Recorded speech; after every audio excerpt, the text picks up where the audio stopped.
This is A's Cast Live, your comprehensive look at the Athletics. Leaping at the wall and scores! A towering drive into center field by Rooker. And 29 other MLB clubs. Your comprehensive look. All right. Here comes the judge.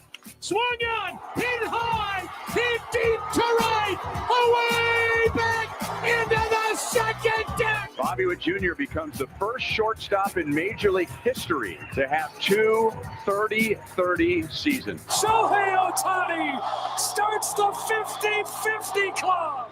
Join us as we take you inside the baseball universe, from humidors to walk-off dingers to Hall of Fame talk. We have you covered. Spend your afternoon with us, only on A's Cast Live.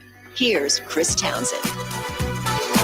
Good morning, everybody, and welcome to another edition of A's Cast Live. I always get fired up when I hear that open and you hear our guy from Cleveland, swung on it, belted. That's a Hall of Famer, Tom Hamilton. Ford C. Frick Award winner. We'll have him on the program this year. Man, we are getting close. We are a week away. Commander, good morning. How are you? I'm great. Yeah, a week away. First game in Seattle. Logan Gilbert, Luis Severino. 1 week away. It's crazy hearing the Mariners are starting Logan Gilbert, but he was really good last year for them. So that's going to be exciting. 4-game set in Seattle before we open in West Sacramento on Monday. I thought about this before we tell you who's on, before we get to Diamond Notes and what's going on with the A's and in baseball, things that you should know. So this morning when I turn on the television and I'm watching March Madness, which, by the way, our good friend, the former voice of the St. Mary's Gales, you heard here on A's Cast. He did it games for us. Great Bay Area product. Alex Jensen now doing AAA baseball for the Boston Red Sox. I had him help my daughter with her bracket because my daughter going to Cal is in this business club and it's like important to her that she do well in her first. So I'm like, Alex, I need help. Alex changes his bracket at the last minute. So I got my daughter on my you know what this morning going, why did he change? But I said, don't worry about it. Stick with Florida. Because if you're going chalk, everybody's going Duke. A lot of people like Florida too. Jay Billis, big fan of Florida.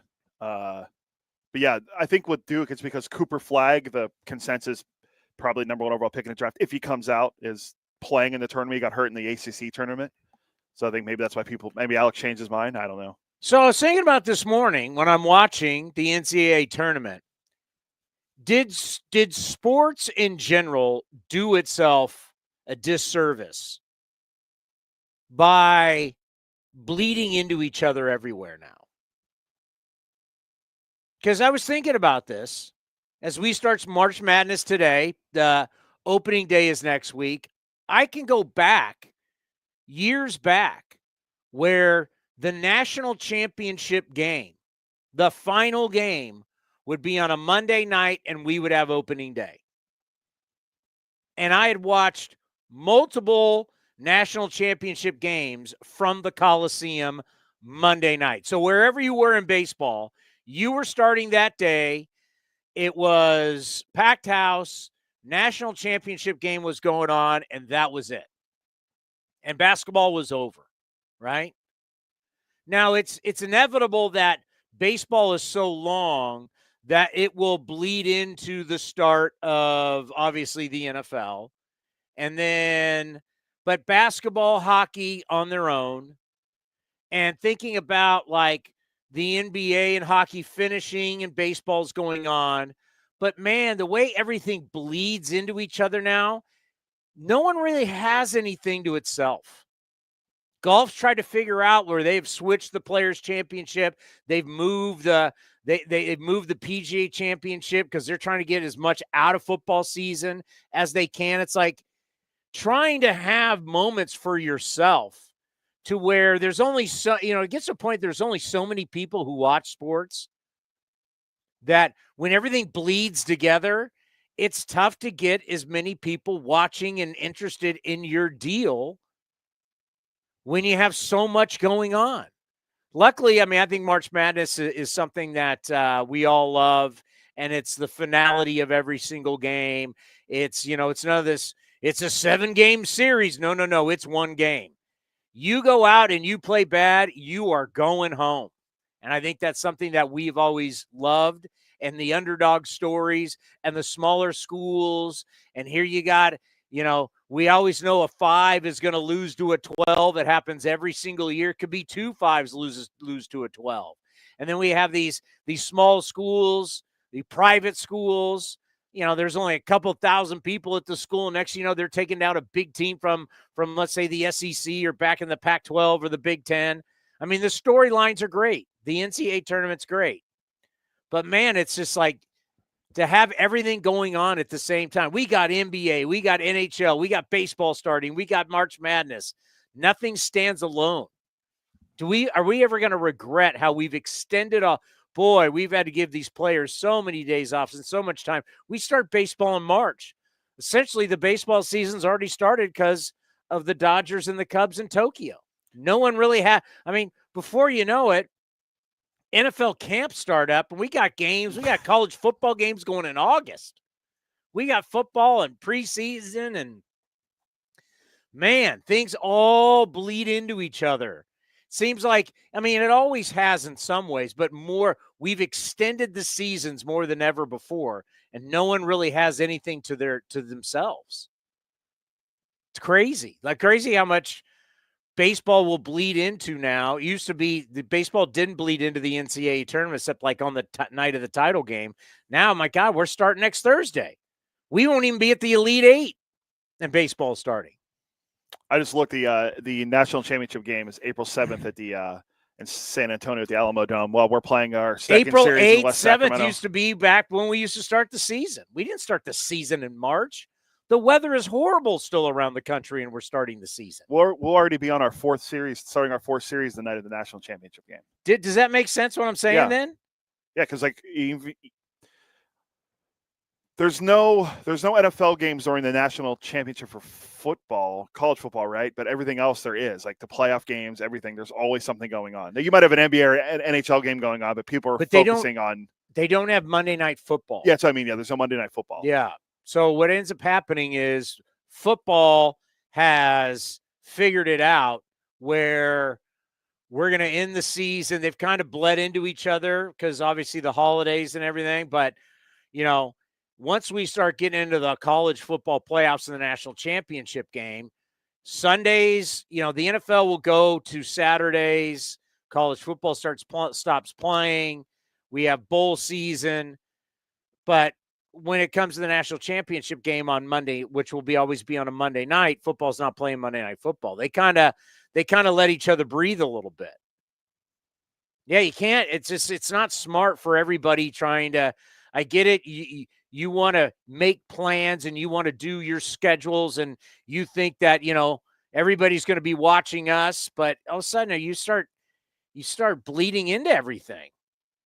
And right now you have a lot. We have a lot going on, like especially if your NBA team's good and you're really worried about your NBA team or your NHL team.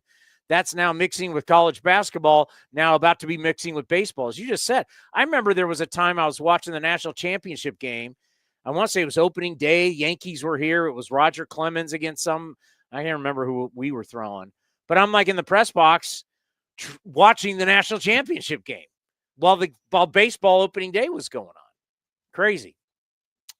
We have a lot to get into today, but happy March Madness. There's no upsets so far. I mean, I don't really count a 9 over an 8 as an upset. Although High Point, the 13th seed, hanging with Purdue. Is it the only time? Well, I probably can think of another time, but it's very rare in sports that you have an event that literally nobody watches up until that point. And the ratings show that. College basketball is a great filler, really, from football till now, that ESPN, they just throw a bunch of games out there, but the ratings show nobody's watching. Like even those games on CBS on Saturdays before they then flip over to golf, right? They go from like college basketball on a Saturday to welcome to the AT&T at Pebble Beach, or welcome to San Diego and the Farmers, right? And the ratings aren't very good, but all of a sudden everybody cares. It shows you the power of gambling. It really shows you the power of, if you can get people to get a stake in it, to have skin in the game, it changes everything. It changed the National Football League. Everybody loved football, but all of a sudden we started fantasy football, which is a form of gambling everybody's in. College basketball, it's brackets. Once everybody started putting $5 in and filling out a bracket, wham, the ratings soared, right? The 99% of the people who filled out a bracket haven't watched. How about this? 99% of the people who filled out brackets didn't watch 95% of these teams play. My wife, probably even more than that. My wife is guilty of that. Yeah, my daughters are filling out brackets and stuff, and they've never even filled out a bracket. But they've watched college basketball at least. I mean, Cal, ACC. Well, my daughters are cheerleaders, yeah, so she's watched them. She didn't know what she was watching, but she was there. And I've seen Virginia Tech, Boston College. Who have I seen? I've seen Stanford. I saw a few games. We went to New Mexico, San Jose State. Most people haven't watched any of these games. New Mexico's a let's see where they. I went with my heart, not my head. And this for us, getting it back on the track here for baseball. How do we get people? This is what baseball's missing: skin in the game. How do we get skin in the game for people for baseball? Because nobody watches the tournament. I mean, no one watches the season, and all of a sudden everybody wants to watch the tournament. The ratings show it. How do you get people in? I'll give you another event that's like that is the Masters. There's plenty of people who don't watch golf, but they'll watch the Masters.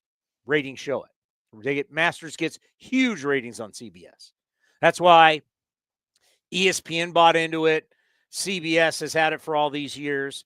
You know, there's events that no one will care, and then all of a sudden this event shows up, and boom. Probably say maybe I don't watch it, but I know it does really well. The Daytona 500, which is the first. It's the it's the Super Bowl of NASCAR. NASCAR is the only thing that does their biggest event on the first race. But yeah, Daytona 500, people watch. Indianapolis 500, people watch. There are very few events that people do not participate in the regular season, then wham, they're all in on the big event. And this is one of them. How do we get baseball to have this? How do we get people to get more skin in the game to where you get people who are like, want to watch? And the fact is, this is where baseball, and we are going to start doing this, you got to get gambling involved. You have to somehow get baseball has to just understand we've got to let it go. We've got to let it go. And I'm telling you, a guy that I'm going to be doing a show with on NBC has a hard time with it because he's a dinosaur. That's Judy Babbitt. Like, he freaks out every single time. Like, people freak out because the Pete Rose thing, they freak out every single time you bring up anything gambling. Well, what is filling out people don't fill out a bracket just to fill out a bracket. They fill out a bracket for the NCAA tournament because they're putting into something. No matter what your league is, right? People are doing it. I'm sure there's some people that do it for fun, but most people will put in $1 or $5 or $10, and now you're all excited and you get into it. And people who don't watch college basketball are now folding up brackets and putting them in their purses in their pockets, and they're pulling out and they're checking it because they put $5 in. The minute you put a dollar amount on something, everybody's got skin in the game. That's why people like to bet football. So when they sit there for 3.5, 4 hours and they watch the game, they have an investment in it. That's what we got to get in baseball. And I know they know this, and they really back themselves in this corner. And trust me, I wasn't going to start the show with this. I'm running with it because it's making me think like, man, baseball's got to open up and just finally say, we're putting a team in Vegas. We get the whole Pete Rose thing. Maybe this might be the reason just to put Pete Rose in the Hall of Fame so we can just get over this. Because if you had people every single night having a little skin in the game, or every single week, or somehow getting more people to have a little bit of investment in our sport, you're going to have more people who want to be a part of the day-to-day grind, other than the hardcores. The hardcores, we already got you. How do we get the non-hardcores into baseball? Well, clearly, you're not grinding Kansas State up against Oklahoma State on December 21st, right? You're not grinding. I actually went and saw Boston College Cal, right? None of you watched that. And by the way, there's not a chance in hell I would have been there if my daughter wasn't a cheerleader. But are you really going to grind Boston College, Virginia Tech on January 5th? No. You don't care about the college season at all, but all of a sudden you put brackets and $5 in. Now you think it's the greatest thing in the world. Think about that. Nobody watches any of these. Creighton is playing Louisville right now. I was just watching Creighton and Louisville on TBS. Louisville's about to go down. Let me ask you a question. Can you name one player on Creighton? Doug McDermott's not there anymore. That's Sacramento King Doug McDermott. His dad's the coach, though. I mean, Creighton's in Nebraska. Louisville's a power. Denny Crum to Rick Pitino won that. I don't know anything about these two teams, but I was watching it. I mean, there's something magical about when I have a little bit of an investment in it and it becomes fun. We as human beings, we like to gamble. We were just in Vegas, right? You see these ladies sitting there at the slot machine smoking cigarettes, pulling the handle, baby. We like gambling. As human beings, we like gambling. All cultures have their forms of gambling. We like it. We got to get this into baseball.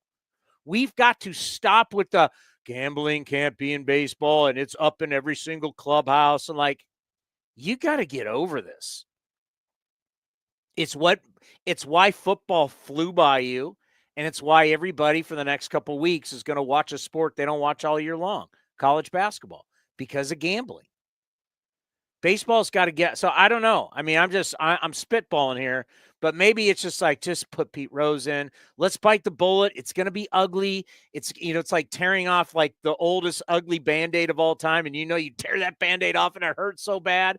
Just do it. Wear the bad publicity. Just wear it. Just put Pete Rose in, wear it, and then move on and go, okay, he's in now. Now let's start talking about it, because you're going to be able to gamble on the ABS system. That's the automated balls and strikes. You're going to be able to bet ball or strike and all these different things you're going to be able to bet that will get people more involved. Like if you took my wife to a baseball game right now, it's a snooze job for her. But if she was on her phone going, oh, we can bet balls and strikes, all of a sudden she's got interest. She's got skin in the game. So maybe, just maybe, learning how football took fantasy football. I remember when I was working at KMBR, this is a long time ago. This is late 90s. We had an office pool. And every single week at KMBR, we would fill out NFL teams and put in, I can't remember how much money. It wasn't a lot. It was like $5. And everybody in the entire office did it. And everybody loved it. And right after that, so office pools were huge back in the day. And after that, really became, when fantasy football did not become massive till after 2000. Yeah, I think I was maybe in middle school or high school. So we're looking at the mid 2000s, 02, 03. We used to do it on pen and paper until it started electronically doing it on a computer. Yeah, Yahoo. Yahoo was the first one because ESPN didn't even do it yet. CBS, but I mean, we couldn't do brackets on websites. I mean, it was after 2000, this stuff just started to grow, right? It became massive. And ESPN finally went, there's a lot of money. Hey, Disney, Mickey Mouse knows how to make money. I don't know if you guys know this, shocker, but Mickey Mouse knows how to print cash. The Mickey Mouse Corporation said, hey, all these people are filling out brackets. Well, we better get involved. And the NFL figured out, hey, man, we should do it ourselves. Remember, the NFL was so freaked out about gambling. I mean, that's what we were talking about when we were in Vegas for MLB, the MLB weekend. we're talking to these guys and knowing that the A's are moving to Vegas, and we're like, wow, it wasn't that long ago. Everybody was like, there'll never be teams in Las Vegas because of gambling. Think about that. It wasn't that long ago. It shows you how people evolve, things evolve. You know who's not evolving? Baseball. Everybody else is evolving, right? NHL's like, we'll go to Vegas. It's great. NFL's in Vegas. They love it. NBA is on its way. We are now on our way. So how do we get rid of the, oh my God, baseball gambling just does not work? Wouldn't you agree? It just triggered me today watching March Madness, and my daughter is my one. So it's my daughter who's not the cheerleader. I have twins are at Cal. It's my daughter who's not the cheerleader is freaking out about this. She couldn't tell you anything about any of these teams. You got her in. So how do we get the non-hardcore baseball fan into our sport? And one of the things we're going to talk about in Diamond Notes is, once again, the Japanese series ratings in Japan through the roof. Through the roof. Unbelievable. I mean, if I'm a team, if I'm building my brand in this game, I'm telling my scouts, go to Japan and find me players. I'm signing Japanese guys. The new frontier, Scott Boras, long time ago, gave us that crazy roundabout when we asked, is Matt Chapman going to sign this contract? The A's are offering a big contract. We'd heard $150 million, and Boras sidestepped it, and he started talking about Japan and leagues in Asia. Maybe that crazy answer he gave us was dead on, because you look at how many people you put baseball on, big league baseball in Japan, or have the WBC. They're watching, they're spending money, and they can't get enough.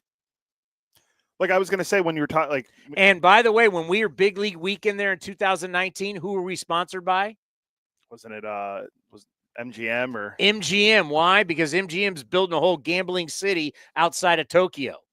You've got to figure out how to get over the nobody can gamble and, oh my God, this is the biggest devil of our sport. Oh, okay. Something wrong? They're recording something with Johnny, so Nate didn't want us to hear Johnny's voice coming through on our. If you put Johnny Dasco on this air, I swear we're walking out, and Johnny will have. Nate, you tell Johnny if he bleeds in, we will leave, and he'll have to host the rest of the show. You want paranoia? Oh boy, yeah. Till Johnny's got to go solo and he can't call balls and strikes. Oh boy. But yeah, I mean and I'm open for, I mean, if we could take phone calls on this show, I would be all open to, like, how do we, what could we do to get you into our sport every single day, to ride the highs and the lows, and just not as, hey, I grew up an A's fan, or I grew up a Blue Jays fan, or a Mariner fan, or whatever. How do we get you in? How does the skin in the game work? Instead, not because it's not going to be your traditional, hey, I'm going to bet the favorite, or I'm going to bet the money line, and I'm going to do that every day. Like, what would we have to do to get you in, where maybe $1, $5 weekly, monthly? I don't know.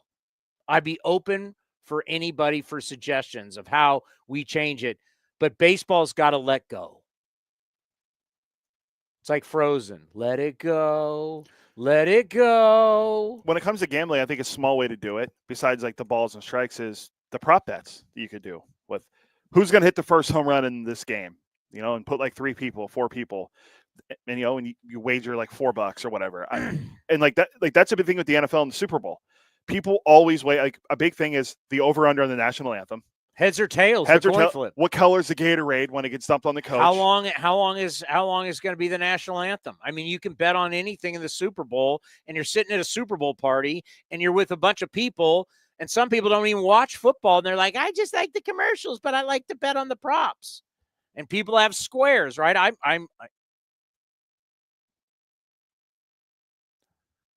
I may or may not be on something in the Masters already through my country club. I may or may not have some squares. Who's the favorite for the Masters this year? Oh, Scotty Scheffler. Well, I figured he'd be chalk, but I figured Rory McIlroy just won the Players again, so Rory McIlroy's going to be up there. But, yeah, I mean, you got to get some skin in the game. We need to get people to get some dang skin in the game. And then it's making me think, how can we be the bookie for that? Can you imagine that? The commissioner's office in New York. Okay, this crazy thing called A's Cast, which we allowed you to do years ago. You guys are now taking bets too? Aren't you a little bit out over your skis on this one? But I tell you what, it changed the way everybody feels. But baseball's got to, it's got to go frozen. They got to let it go. They got to let it go. And this Pete Rose thing has continued to hang over their heads. You got to get rid of it. You got to get rid of this Pete Rose thing. He's gone now. You got to figure out how to distance yourself. Is it put him in the Hall of Fame? And I know there's going to be, you can't put him in the Hall of Fame. I don't care at this point because you know what? 10 years from now, no one's even going to care anymore. You got to get past this Pete Rose thing, and you got to get into the business of getting people to invest emotionally and financially in your game.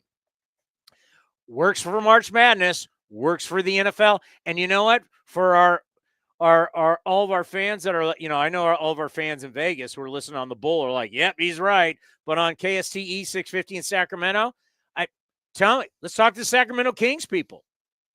I bet they would agree. I bet people in the NBA is trying to figure out any way they can to get their ratings back up. They're doing an in-game season. What the hell is that?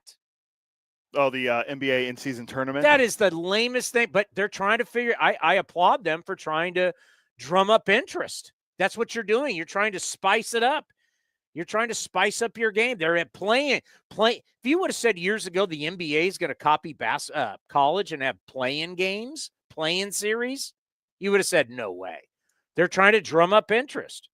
I bet you the NBA and hockey would be like, I'm all in, A's Cast. Figure out a way how to get people financially invested in our sport for the entire season, because we've done that with football. But more importantly, Nick Kurtz, Max Muncy, Henry Bolte, Denzel Clark. How's the Miners looking? The depth, the future of the A's, we find out next right here on A's Cast Live. Here's the pitch, and it's a hit. Folsom Lake Ford has stepped up again, winning the Triple Crown Award, Ford Motor Company's highest honor, now 7 years in a row. Folsom Lake Ford is a top sales leader in the U.S., along with being top in customer satisfaction in sales, service, and finance. Now that's a home run. Don't miss the huge savings on your favorite models at your truck headquarters. Folsom Lake Ford in the Folsom Auto Mall.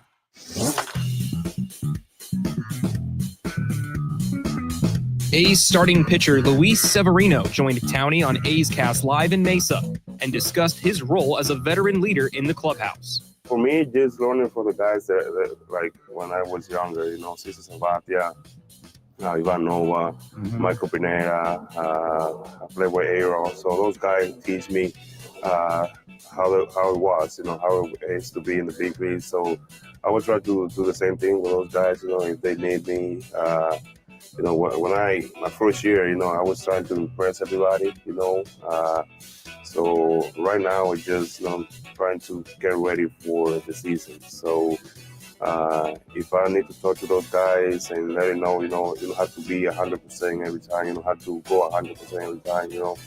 When we need you to go 100% up there and pitch, that's the day you want to compete. So don't go out there and go crazy and try to get hurt and taking ground balls and or trying to catch a fly ball that you don't need to. So just to, you know, let them know what I learned while I was younger.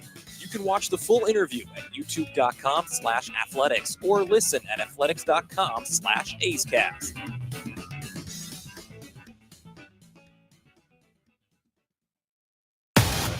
Single game tickets are now on sale for the 2025 season. Secure your seats today for opening week against the Chicago Cubs and lots of exciting giveaways, including an A's basketball jersey, a straw hat, and 3 bobbleheads. You'll be nodding yes to our Brent Rooker, Mason Miller, and Lawrence Butler bobbleheads in June and July. More hot ticket homestands as your green and gold take on the Giants, Padres, Yankees, and Mets. Get your tickets at athletics.com/tickets. That's athletics.com/tickets. A's All-Star Mason Miller joined Towny on A's Cast Live to talk about the responsibility getting the final 3 outs in a game. It's exciting. That's the time of game. Everything that's went into it is building to that point. And usually when I'm in there, it's an opportunity for us to win. Yeah. So just pitching with that energy, pitching with that mentality that I just got to get 3 outs. It doesn't have to be pretty. I want it to be pretty, but it doesn't have to be. It's just just get 3 outs, hold the lead, get the guys in the locker room and celebrate a win. So I love it, and I feel like I just embrace it. Streaming from the studio, A's Cast Live continues with Chris Townsend. Commander, you just made a brilliant point there. The NHL does come back on real quick. The NHL does the nations, the four nations first playing each other. Yeah. We were in Tempe for spring training during that time, literally right by the campus of Arizona State. Bars were packed with people watching these games and going nuts. So all of a sudden you put, hey, they're playing for their countries and da-da-da-da, some random hockey tournament they do X amount of years. Yeah, I forget what because the first year they did it. Yeah, it's the first year they did it, but yeah, they plan on doing it. Olympic style kind of takeoff, and next thing you know, college kids all over Arizona are going nuts, where it does not snow and it's not cold. Right? They've lost their hockey team. They've lost their hockey team in Arizona, but yet you put this random tournament, and now everybody goes nuts and everybody is invested. But yet tonight, no one will care about who's playing in the NHL. Maybe J.J. Cooper can figure that out for us, as he is the editor-in-chief. J.J., I've always wondered, what does chief mean? What do you get with the title chief? Headaches. Lots of headaches. When I was just an editor, it was like you worried about writing and editing and all that. But editor-in-chief means like, hey, this book hasn't been delivered to so-and-so. Or, we need to check on whether this has been, do we have a backdrop for the prospect pad? Things like that you just didn't really have to worry about. The chief comes with a lot of headaches. Well, I got to tell you, Baseball America, you talk about publications that have left us, and it's sad. You guys continue to go strong. Baseball America has been a long, long time. As a former 1981. Yeah, I remember, as a former college baseball player, it was great, reading it. And then I was in high school in the 80s. I was playing college in the early 90s. It's been around for a long, long time. So you know what? Congratulations to you guys, because a lot of people haven't been able to make changes, haven't been able to adapt to the new environment and change your business model. You guys have, and you guys have continued to be successful. So good on you guys. Thanks. And I credit to Will Lingo and Alan Simpson and the people who came before me, because in 2001, saying, hey, we're going to have a website, but we're going to have a subscription component to it was pretty unusual. And from day one, it was like, hey, we can't survive. We can't do this by just giving this away. We have to be able to rely on our subscribers to support us. And thankfully they have. And that's why I'm just fresh back from a trip to Arizona and was seeing the A's club, the spring breakout games, seeing them on the backfields and all that, because that's what our subscribers do, allow us to continue reporting this. We have reporters right now. We got another one, one in Phoenix right now. We got 2 in Florida, and we're bouncing around the backfield, seeing who are the prospects who are rising up, who are the prospects who are taking a little bit of step back, trying to get all that information before opening day. So we have not talked. So I'm going to ask you the question, and we're all going to sit back and wonder what you've seen. But when you take a look at the A's system from what it was a few years ago to what you saw now, how do you view our farm system? Much improved. Obviously, part of that is Nick Kurtz is a great guy to be a number 1 prospect in any system. I got to see Kurtz on the backfields and I think I saw him hit 2 doubles, 3 singles in 2 games.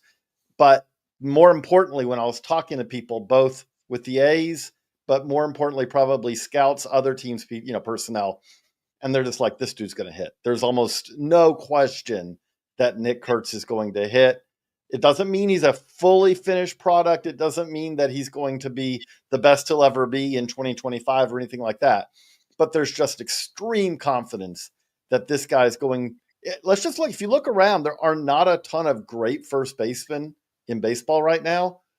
It's not going to take Nick Kurtz long to where he should be in that top tier, that top third of the major leagues in first baseman, because he can really hit. There's power there. And also he's really good defensively as well. But it's not just him.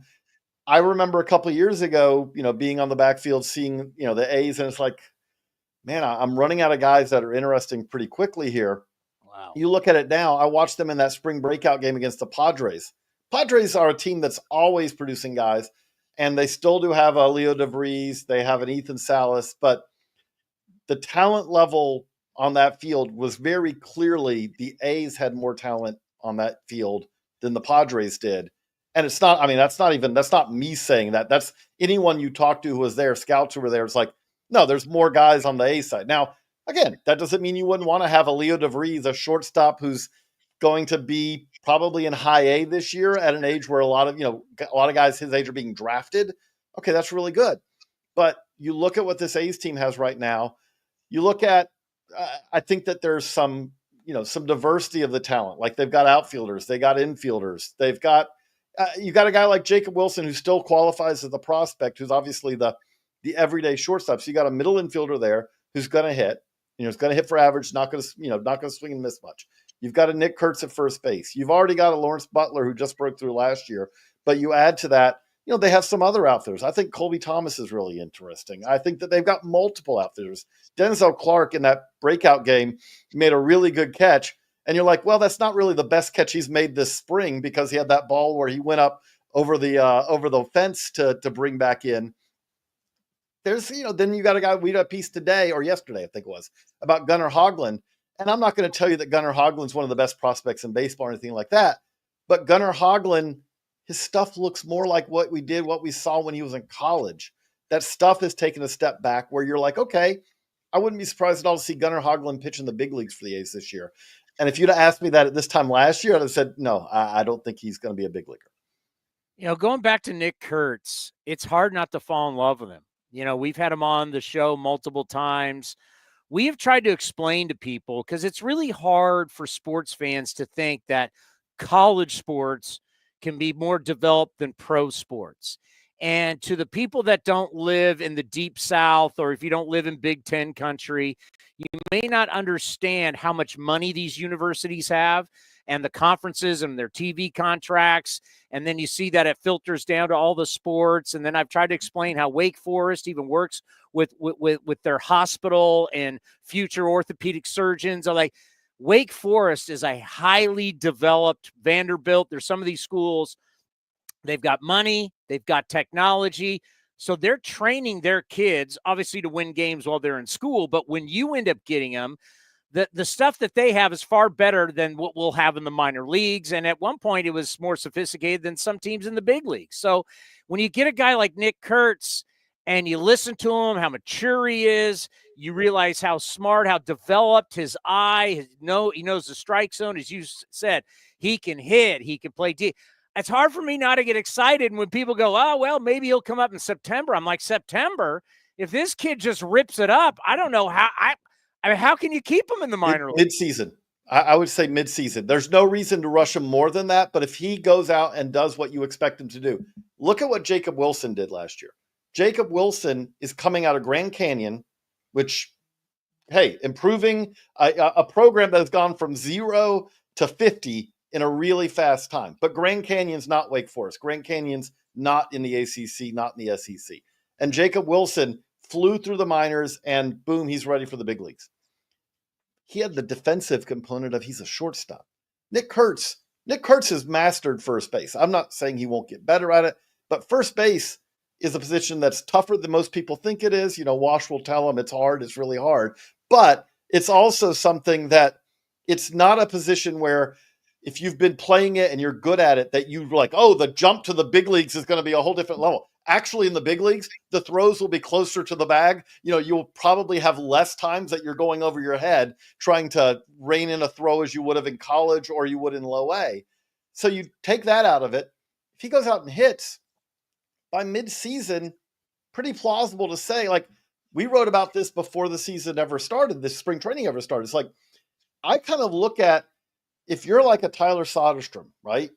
Your window to kind of like stake a claim is right now, because by mid-season, if we're still trying to figure out what Soderstrom's going to be, well, he might not, he's going to get pushed aside like demoted, oh, we'll never be back, but he might become the 1B option at first base and in DH and some other positions, because Nick Kurtz is going to be the 1A. And I would say that at this point, if he's healthy, which obviously he battled through injuries last year at Wake, but if he's healthy and he hits like we expect him to hit, mid-season, I think that there's going to be a question of like, well, what more is there to be done in the minors? And yeah, I think by the end of this year, you're looking at him saying, okay, he's established himself as a big leaguer, and he's now a fixture on this team going forward. You start talking about these kids, and you mentioned Lawrence Butler and the way he played in the second half. And you talk about, is it time for Soderstrom? And then you start looking at Jacob Wilson, a team that, if we're going to go back to the money ball where it's all about getting on base and hitting home runs, boy, do you need somebody that can make contact, put the ball in play, which he can be like.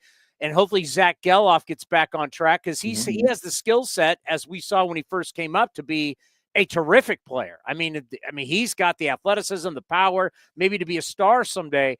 Are you going to be shocked if all of a sudden people in a couple months are going, look out for the A's? This team is on the come, not in the future, right now. Well, especially because if you look at the division this year, right? This is not the same division as it was a few years ago. A few years ago, you would, even if this A's team, again, it's young talent, there's a lot that has to come together, right? Like, the thing I would say that is the concern for 25 is it's definitely an improved roster. There's young talent, but it's something where a lot of things do still have to go right, right? Like, Lawrence Butler had an incredible second half. Okay, if he backed off a little bit from that, that wouldn't mean that he's not a good player, but it would mean like, okay, maybe there's a little bit of return to, like a little bit lower level than that. Did Brent Rooker have the best season of his career last year? Or was it just, this is his new normal? Things like that. But you look at this division, the Astros aren't what the Astros were a few years ago, right? We don't know if the Rangers still do have, like, if everything breaks right, they could be really good, but they've got a lot of older guys who've had some injury issues where I'd say that the range of variance for them is pretty high. We know that the Mariners, even with injuries, are going to have a really good pitching staff, I would say. But there are real questions. Okay, are they going to produce enough offense? Because last year, the answer to that was no.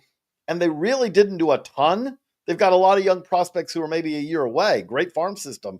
But I don't know if they've done a lot to say where, you feel really confident that they're going to score a ton more runs than they did last year. And the Angels, I would still say are not as deep in the farm system. They, Mike Trout, we all hope is healthy. Maybe not the A's fans, but you just hope for baseball that Trout's healthy. But at the same time, there's not a lot around him.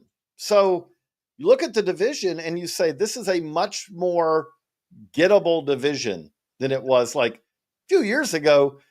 You were probably hoping for 90 wins was going to, was probably going to get you a wild card spot. This year, that might put you in pennant contention, or at least division contention, I should say. Let's end on this. We've been tracking the amount of pitchers in baseball. And when we tell people in baseball these numbers, it freaks them out. They can't believe it. So 2 years ago, there was 863 pitchers used in baseball. Last year was 855. I asked our pitching coach. He's been here a long time, Scott Emerson. I said, is there 855 people really qualified on this planet to throw in Major League Baseball? He said no.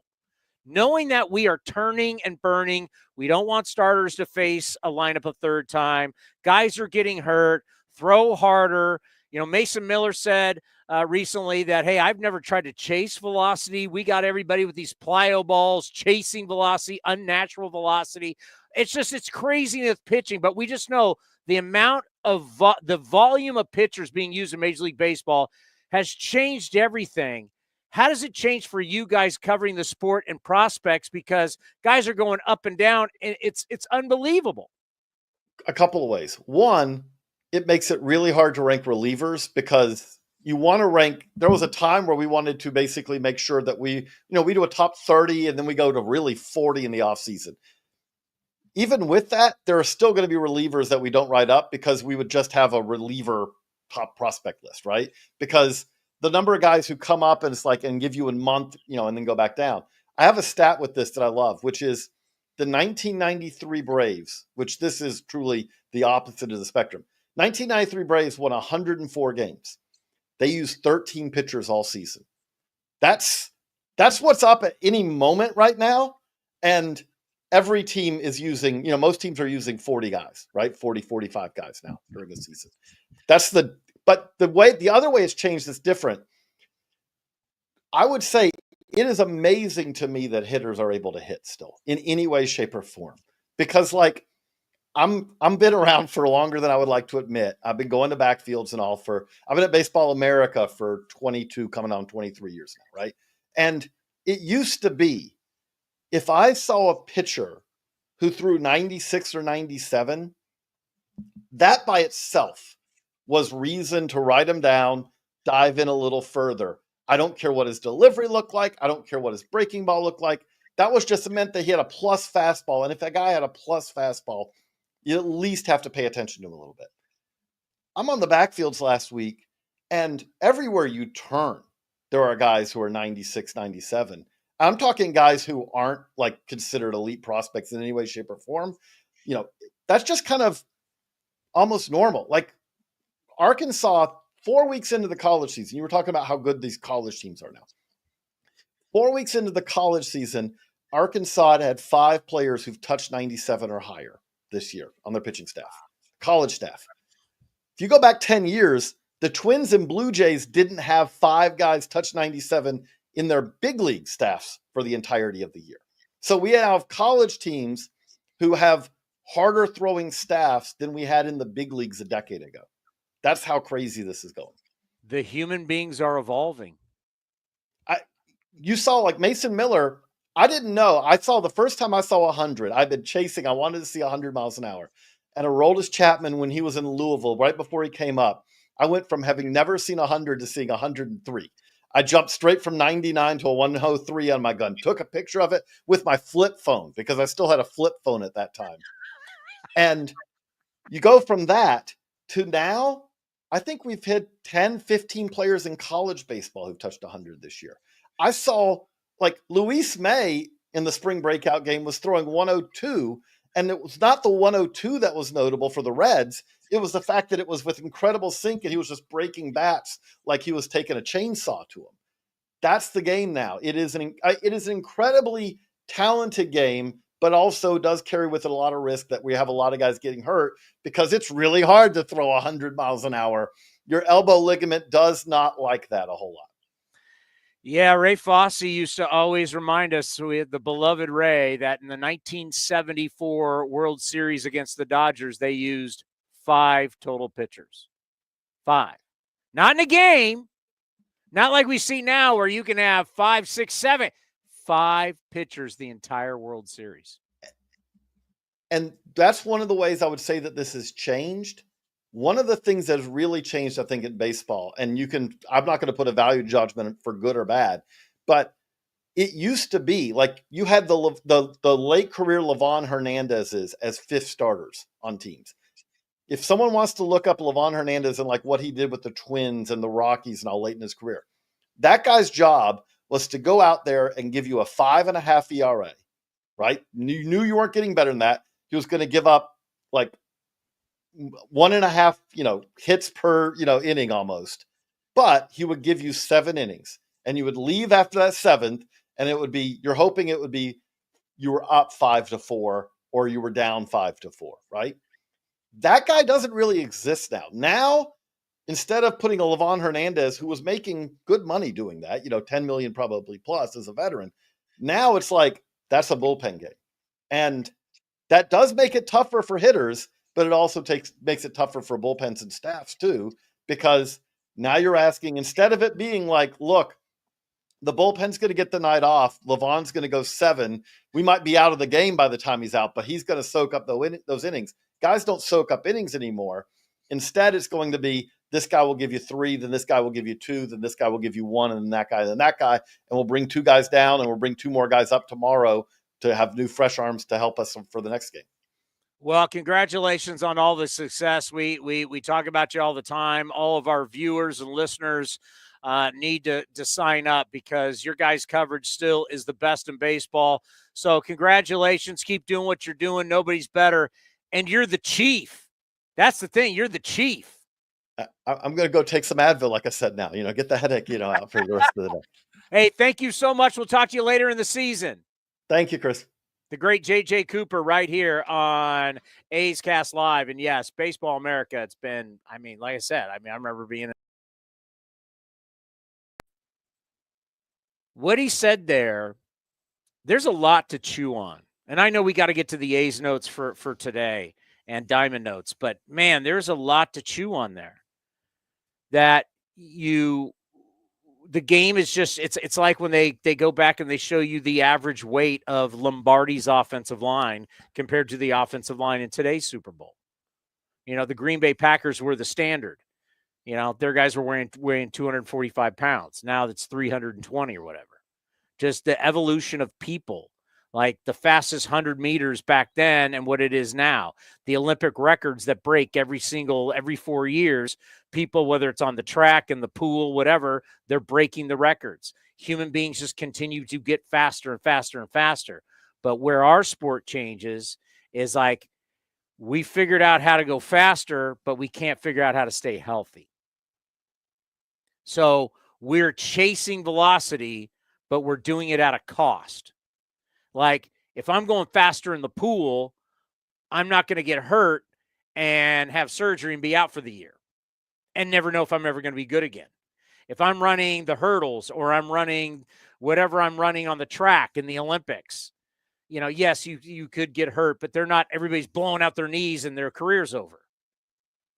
So we have chased velocity. Mason Miller's a great example of, he said, I've never chased it, right? Type 1 diabetic, figured that out, and now the velocity came. These other guys, they throw hard, but now they're chasing the extra, and you chase it, and it starts to work, but then the arm goes. And then we never know what you'll be like again. And in the case of some guys, they get it back, and then they chase it again, and then they get hurt again. Now here's your second Tommy John. But he's right? The velocity is way up, and the harder you throw it, just the harder harder to hit it. But making the game where it's super hard to hit and hard to put in play means it's boring. We're in the entertainment business. We need to be exciting, not boring. That might be a part of why you asked the question in the beginning, how do we get baseball more involved? And we mentioned the gambling.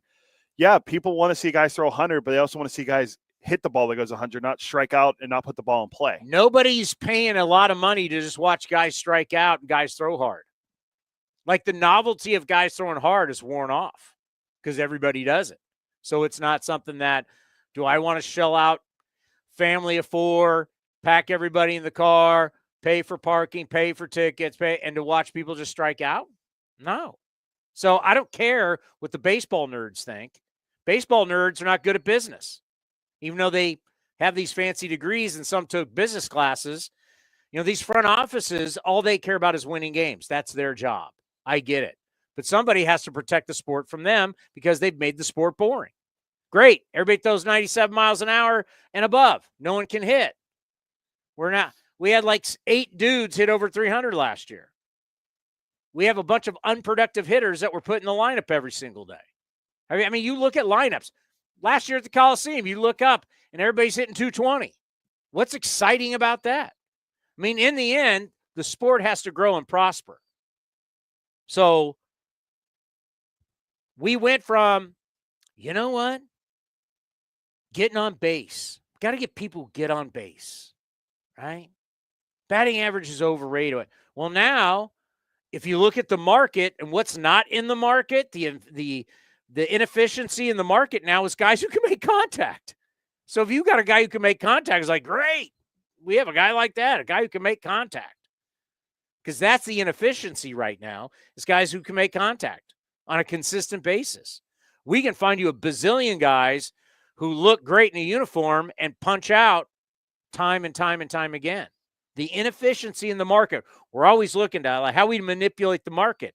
Well, the market now is like, how do we figure out guys who can actually put the bat on the ball on a consistent basis? Because let me tell you something. 25 home runs. Yeah, that's great. When did you hit them? No one likes to have context in our sport. When did you hit those home runs? Well, you hit 10 of those or 11 of those home runs when your team was down 8-1, 8-2. And it didn't matter. I'd rather have a guy who has pop but puts the ball in play. You'll find that guy, Brent Rooker's the greatest example. You take Brent Rooker's last 2 years, Brent Rooker struggling to make contact at times versus last year making contact. Oh, my God, he's a completely different player. It's a completely different player. How much time do we have? Less than a minute before we go to break. J.J. Cooper's phenomenal. Yeah, he was. How about that about Nick Kurtz? I mean, it's like Nick Kurtz not going to be down there long. And you got a future star on your hands. Let's pause for station identification right here on A's Cast. This is Mason Miller. You're listening to A's Cast and Sacramento's new home for athletics baseball. Talk 650 KSTE.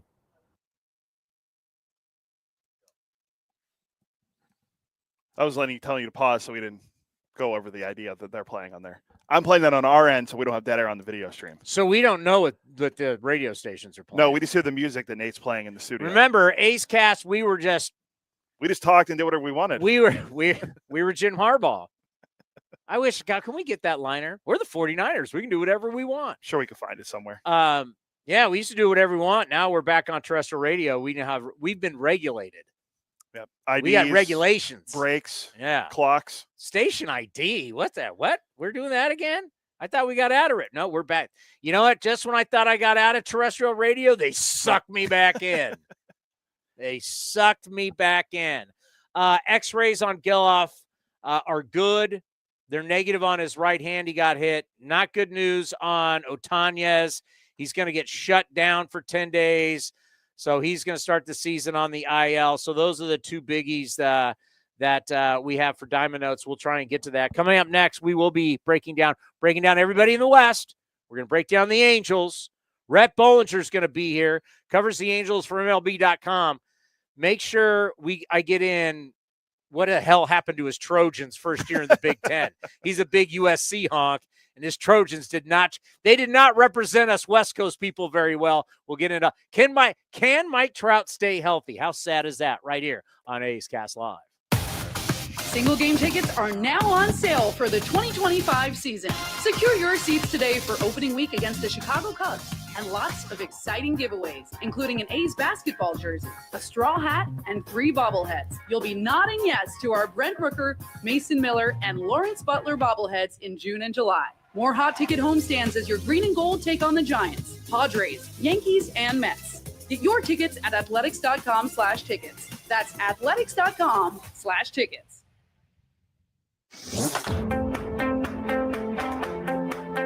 Lawrence Butler joined Chris Townsend on A's Cast Live to express his gratitude to the A's after securing his 7-year contract extension. I mean, it's a surreal feeling. I mean, like you said, I love this organization. You know, they were the only organization that took a chance on me out of high school, you know, in the draft. And, you know, I thank them solely for that. And, you know, I'm just thankful and I'm just grateful, you know, humble to be, you know, chosen to, you know, be able to have this opportunity. And, you know, I wouldn't want it with any other organization than the A's because, you know, they've showed me love since day one. And, you know, I've loved them, you know, 100% back. And, you know, it's just been a mutual thing that, you know, me and the A's have, you know, grown to become, you know, a great relationship with everybody in the organization from top to bottom. You can watch the full interview at youtube.com/athletics or listen at athletics.com/A'sCast. Become an A's insider today.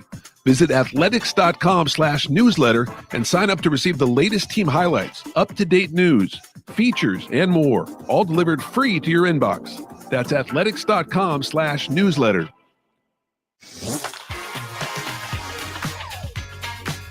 A's outfielder Brent Rooker joined Chris Townsend during spring training to discuss the confidence inside the A's clubhouse. It's a very real confidence. It's a very real optimism.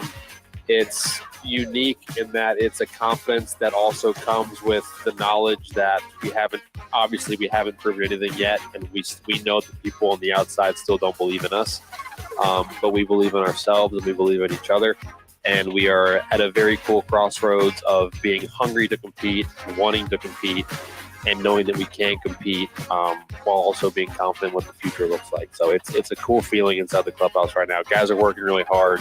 Guys are communicating well. We're talking. We're trying to help each other get better, and that's a cool place to be. You can watch the full interview at youtube.com/athletics or listen at athletics.com/A'sCast. The A's YouTube page is your go-to destination for A's video content. Get access to great highlights, exclusive behind-the-scenes content, classic games, A's Cast Live, and more. Visit youtube.com/athletics.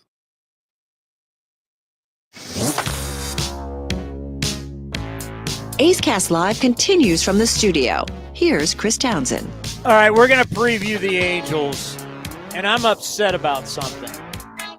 And I know that when Rhett comes on, he thinks that I'm going to talk about, whether it's Trout can stay healthy. I'm upset about that. Rendon's contract, am I upset about? No. Artie Moreno, no cell phones in the clubhouse. No, I'm not upset about it. Is he here? Rhett, I got to tell you what I'm upset about. Is your USC Trojans had one job. It was to go into the Big Ten and represent us on the West Coast and not make us look soft. UCLA and USC let us West Coast football fans down. You were supposed to go in and show them all the talent in the West Coast and take it to these Big Ten snobs, and you let us down. Yeah, it was disappointing, too, to open the year and beat LSU the way they did. I thought, oh, wow, they're really going to have a great year. And sure enough, the Big Ten had those tough losses at Michigan and at Minnesota, which was an embarrassment, and Maryland, too. So, yeah, it was not what I was expecting. But I know right now they have good recruiting class for next year. But I don't know. Right now, we'll see how good that coach really is. The bloom is off the rose with Lincoln Riley? Yes. Oh, yeah. The honeymoon's over for sure. Absolutely. But I still think there's hope, and they brought in a new GM. Bowden and a bunch of people like staffers and that kind of stuff to kind of build up the recruiting. So we'll see. But, it's all about the money and NIL stuff now, too. So hopefully next year is a little better than last year because it was definitely a disappointment. Have you bought any Trojan gear that's got the Big Ten label on it? Yeah, I think I have a shirt that does for sure. I didn't buy a jersey this year or anything like that, but I do have a shirt that has a logo, and it's so weird as a West Coaster. Yeah. I'm still sad about the Pac-12 for sure. So, yeah, it's tough. It's just weird. You want weird. So I got twins at Cal. And my daughter is a cheerleader at Cal. And the last game of the year, I'm sitting there watching basketball, Cal versus Boston College. Yeah, very close rival, right? The last game of the year in conference is Cal. And I watch these Boston College kids come off the floor. I'm like, my God, they got to fly all the way home after this game. 6 hours, 3-hour time change. Good luck. Yeah. Oh, insane. All right, you broke the story. I don't like it.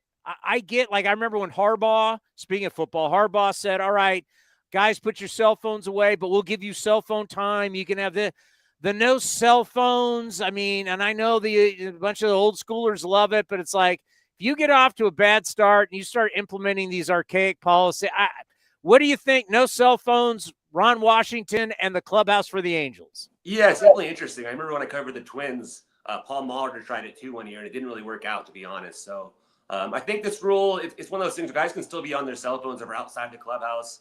It wasn't something we really even noticed ourselves as beat reporters, which I guess we just kind of saw them sitting around but not on their phones and just didn't think anything of it. But so emergencies, they can still use it, and they can go sit out in the, where the dining room is, that kind of stuff, or go make phone calls when they need to. But it's just to stop them from sitting around in their phones and just kind of scrolling on Instagram and that kind of stuff and wasting their time.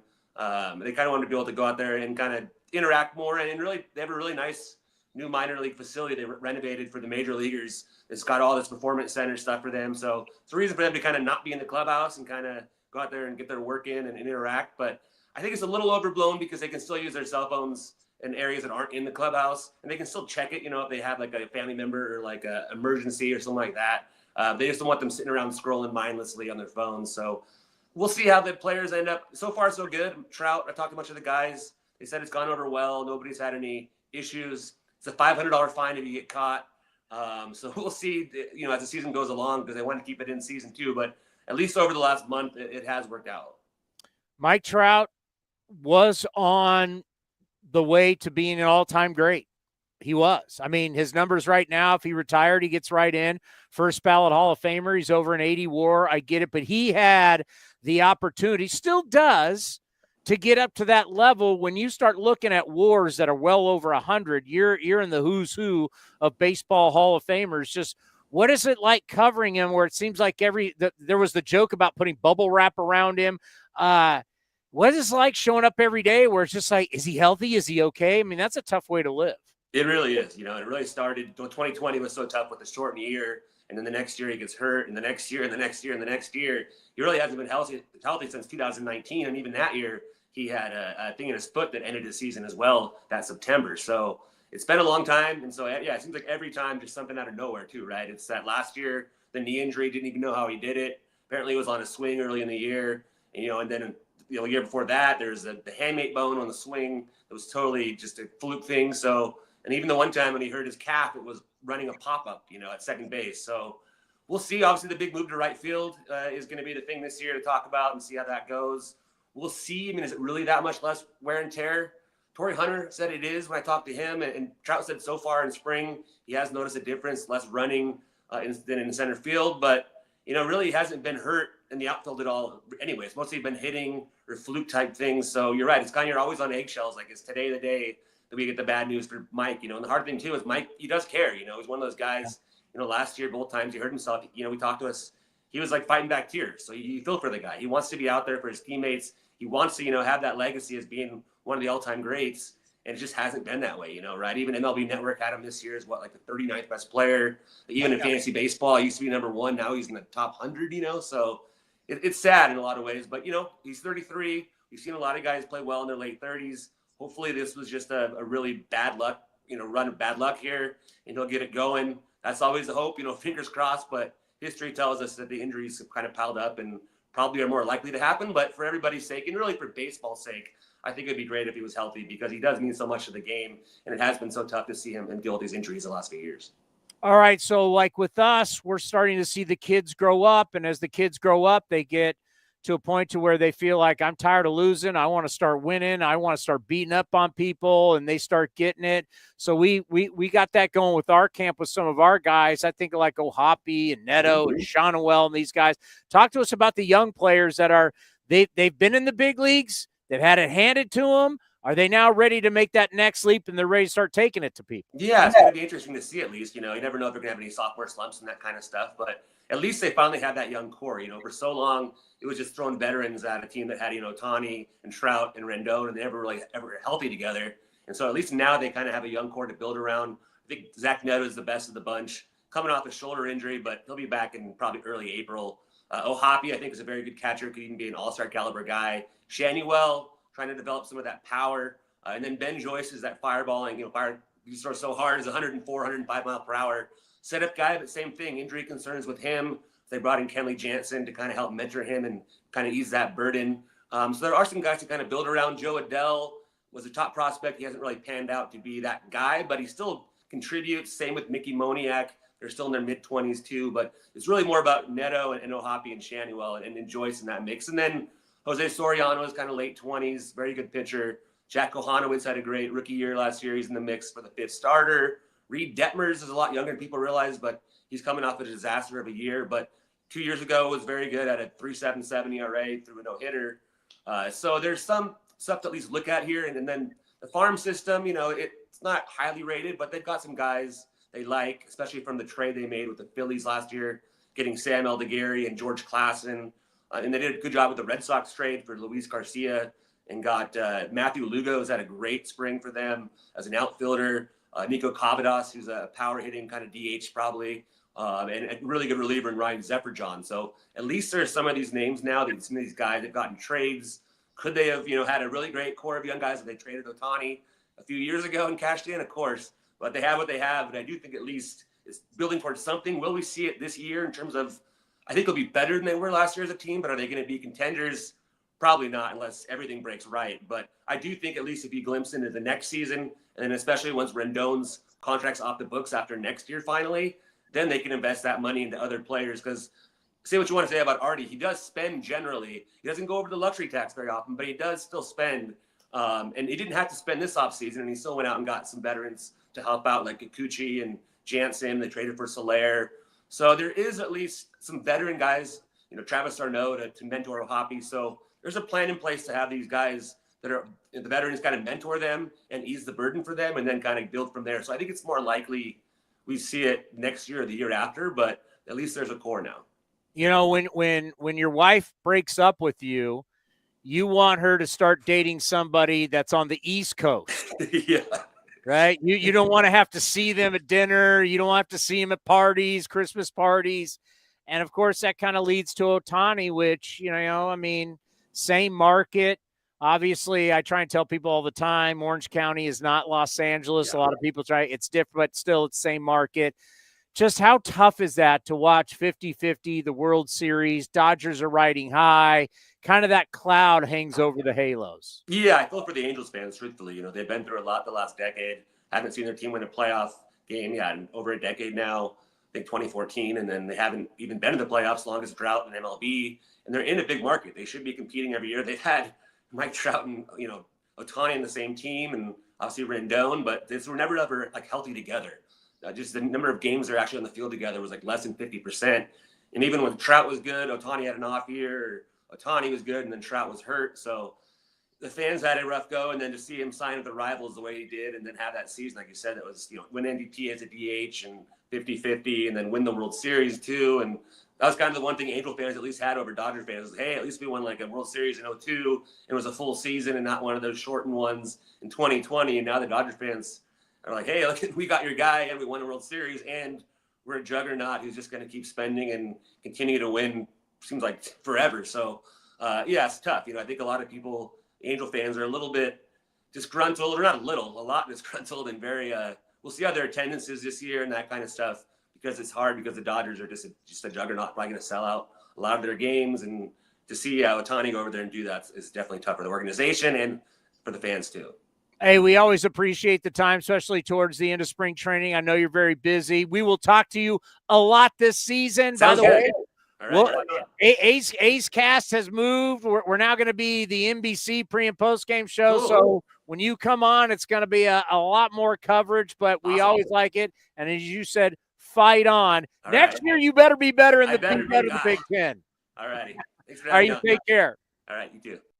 He does a really good job covering the Angels. And you used to think about, man, the Angels were 3 million people. I'm looking at attendance last year. They dipped to 2.5. They were 3 million guaranteed every single year.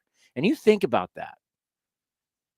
Shohei Ohtani left you and just went right up the road to the Dodgers. Man, that has got to be so painful.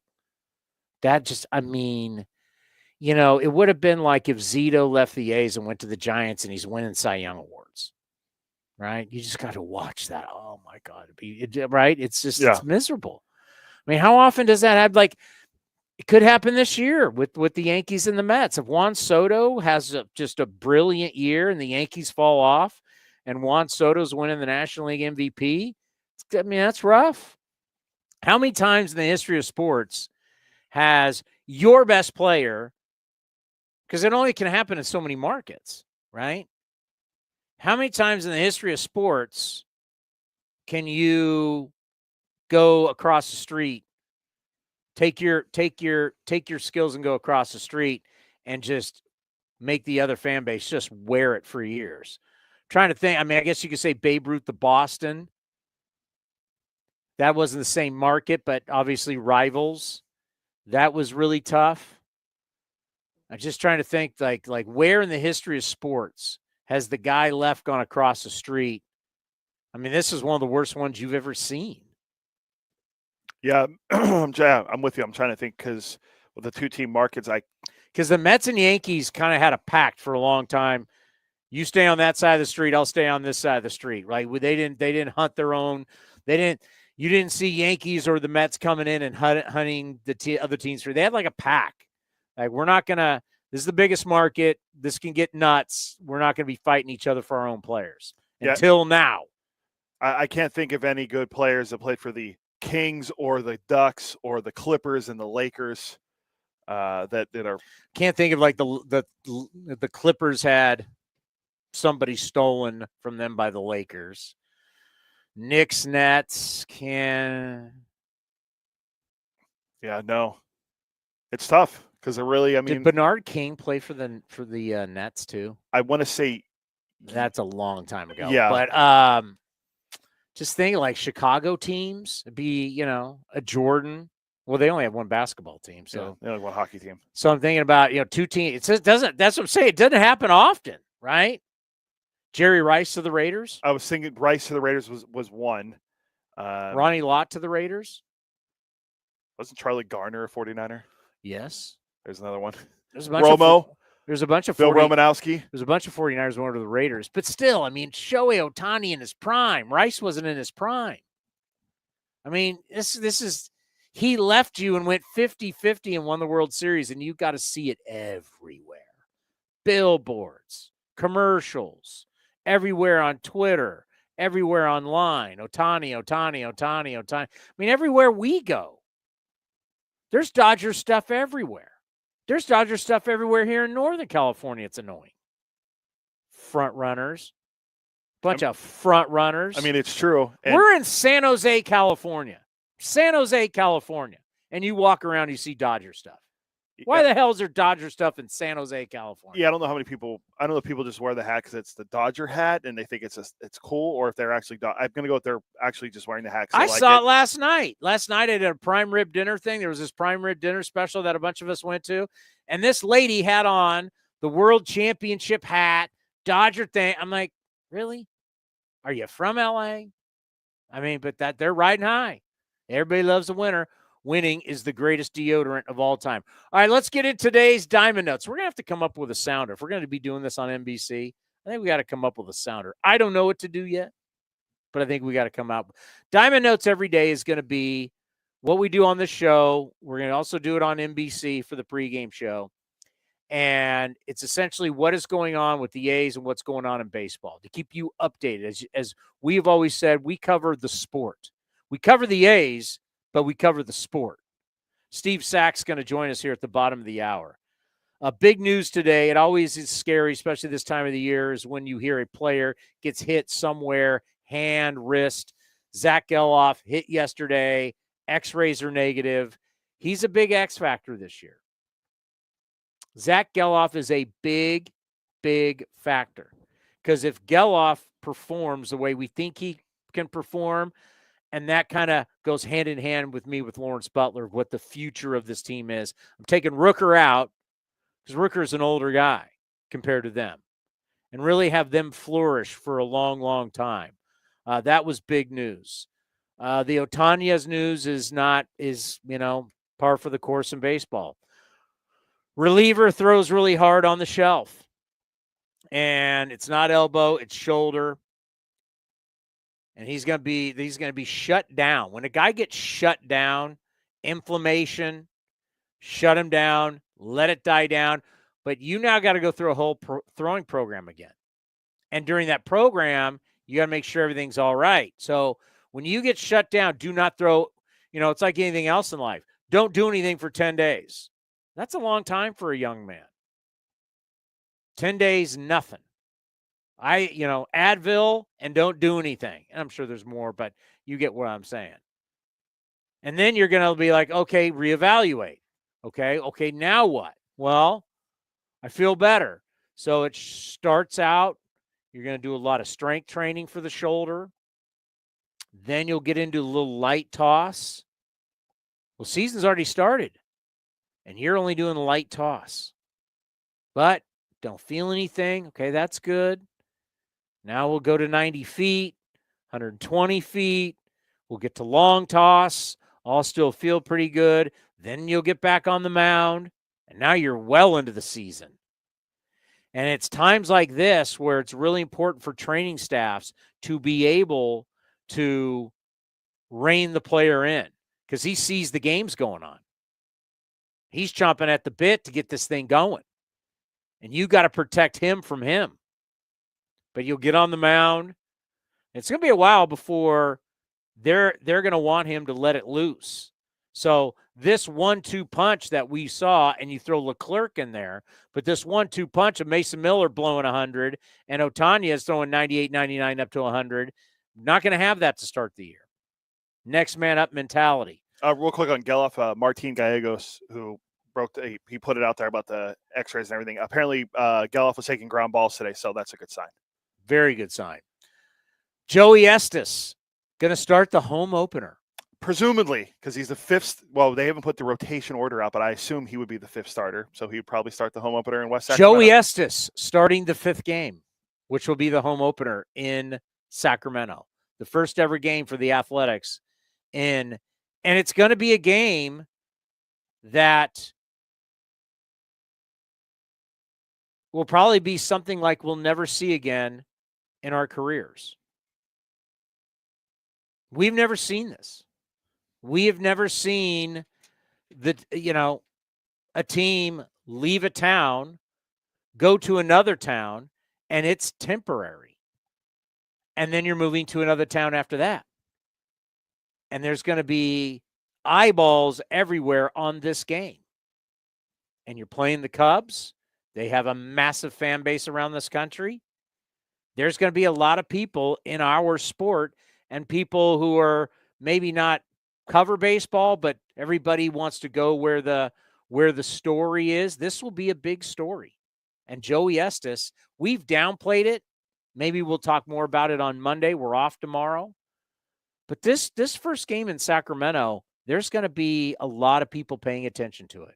There's going to be a lot of people who want to just see it. There's going to be a lot of people who are rooting against it. It is going to be a massive, massive game. And Joey Estes, young Joey Estes, will be starting it. There is going to be a tremendous buzz as Steve Sachs is going to be here in moments. He's told you what it means to the city of Sacramento. There's people in baseball who are going to be like, how are they going to pull this off? We want to see it. This is going to be a massive game, and we will never forget it. It'll be a game that we talk about 10 years from now. Probably not retired yet. I'll probably, 10 years from now, we'll be really thinking about it at that point. We'll reference this game. Hey, remember that first game in Sac? That was wild. That was wild. And you're the kid that's starting that. And what I like about that is if Joey Estes truly is the future of this rotation, welcome to pressure. Welcome to having eyeballs on you. Welcome to the big stage. This is the thing. You want to perform on Broadway? You want to be in movies? You want to be that number one rock band that travels the world? You want to be that guy or that gal? This is the stage. There's a lot of people who are talented, but not everybody wants to be on that stage. Not everybody wants to play in New York. Not everybody wants to play in LA. Some people want to just, show up, do their deal, get paid, and go home. Well, Joey Estes, that's not this. Everybody in baseball will be paying attention to this start. This is a great thing for a kid who wants to be something. Joey Estes wants to be great. We've talked to him. He's got the moxie. He's got swagger. This is a great training ground that someday you could be pitching in Game 7 in the World Series. There's going to be a lot of attention to this game where the Athletics are taking on the Cubs, Game 1 in Chicago, and I love the fact that Joey Estes is the kid taking the ball for that game. You want to be great? Well, here's your start. This is the path, because these are the games you're going to have. These games are everybody's paying attention. Ask Dave Stewart. Dave Stewart will tell you, great training ground, because you want to be that guy that's on the mound, Game 1 of the World Series and Game 7 of the World Series. This is the type of feelings you're going to have when you're warming up and everybody's watching. This game means something. People are going to be going nuts for this game. I love the fact that Joey Estes is going to be the Game 1 starter in Sacramento. First home runs for Brent Rooker and Tyler Soderstrom of the spring. For Rooker, maybe not that big of a deal. Sodi, I was like, wow, I didn't realize he hadn't had a home run yet, but this is a big start. You heard J.J. Cooper from Baseball America said Nick Kurtz is the dude. So Tyler Soderstrom believes he's the dude. First-round pick. Tyler Soderstrom needs to go out and produce. And he has that ability. I believe in his ability. Tyler can swing it. And if you swing it, they will find a place for you. That's why they got him catching again. Because he'll be the third catcher. I mean, he's going to be the starting first baseman. He'll be the third catcher. But you're going to need to get his bat. He gets out and starts swinging it, you got to find a place for his bat. Tyler Soderstrom needs to play. So whether you're putting a first base catcher, DH, we've suggested, can he play left? Can he play third? I don't know. But his bat's going to need to be in the lineup. So good to see both those guys get their first home run of the spring. And then the last one for Diamond Notes is ratings for the Tokyo games. Huge game one. There was more than 25 viewers, 25 million viewers, 25 million viewers for game one in Japan. I saw that because in Japan. In Japan. 25 million people in Japan watched the game. MLB PR put out for game one. It was incredible. It was like I think it was 7 million more than what we saw in the Seoul series last year in Korea. And it was like 18 million or something like that more than what we saw when we played there in 2019. And that was with Ichiro. Yeah. Think about that. Ichiro's last games ever. I was there. It was massive. This game blew that away. This game blew that away. This says to me, and we'll ask Steve Sachs about it. I mean, we are in the business of making money, and we are in the business of getting eyeballs and attention. How are you as a baseball team not scouring Japan for talent the way you do like the Dominican? I mean, look at the return on investment of these guys. It's do you realize when the Dodgers were over there, they did a deal with the big brewery that does all the sake? Dodgers are making money off of these guys. The return on investment is huge. Speaking of a former Dodger, 2-time World Series champion, 5-time All-Star, the great Steve Sachs will be my partner in Sacramento for A's Cast on NBC. Joins us next. When it comes to knocking it out of the park, nobody beats Folsom Lake Ford. Folsom Lake Ford is a 7-time Triple Crown Award winner, Ford Motor Company's highest honor for being the best in customer satisfaction in sales, service, and finance. Step up to the plate for our biggest selection of new Ford models, including the legendary F-150, on sale now. Shop Folsom Lake Ford, your truck headquarters in the Folsom Auto Mall. FolsomLakeFord.com. That ball is out of here. Single game tickets are now on sale for the 2025 season. Secure your seats today for opening week against the Chicago Cubs and lots of exciting giveaways, including an A's basketball jersey, a straw hat, and 3 bobbleheads. You'll be nodding yes to our Brent Rooker, Mason Miller, and Lawrence Butler bobbleheads in June and July. More hot ticket homestands as your green and gold take on the Giants, Padres, Yankees, and Mets. Get your tickets at athletics.com/tickets. That's athletics.com/tickets. Unlock offers and receive exclusive in-game features by downloading the MLB Ballpark app for iPhone and Android today. Plus, get the latest information on game time, schedules, and more.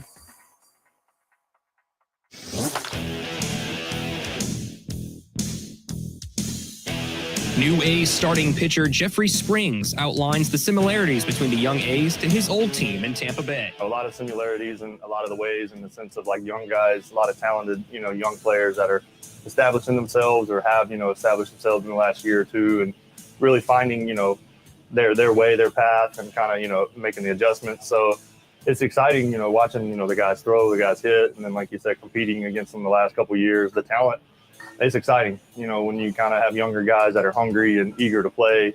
Those can be dangerous teams. So I'm excited to be a part of it. You can watch the full interview at youtube.com/athletics or listen at athletics.com/AceCast.